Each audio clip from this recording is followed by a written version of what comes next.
لکه څنګه سندیان خپل گورنر لري، وزیر اعلی لري، اسمبلی لري، خپل صوبه لري، بلوچ لري، پنجابی لري.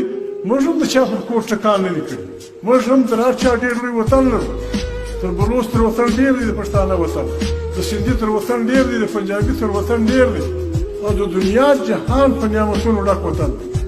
پخوا عزیزانو موږ بچي جوړولې نړولې. نن ډېره بده ورځ ده، نن ډېره بده ورځ ده.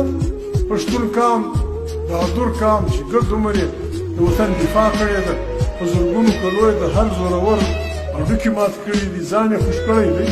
نن په دې امر ګزاره نه شو کولی. په فارسي کې وایي پدرم سلطان بود، زما پلار باچا و. نن موږ عزیزانو خوا به نه بدوو. نن موږ د جهان په یو مزدور قام بدل شوي. نن پښتون بلکل د ټولو ارزانه مزدور دی د ګرد جهان. هر چیرې چې خټې کېږي په دی دی، په درواغو په ویزا، د رښتیاو په ویزا، د فلاني په ویزا ځان ورسوي. دا دوی بې هنره منګولې دي، دا په خرڅوي لکه د عوام مرغان.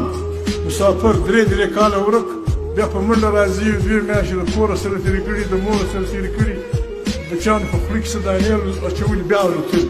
بلکل لکه مسافر مرغان. دا وخت 80 لکه نږدې پښتون د وطنه ورک دي، بل ځای ګزاره کړي.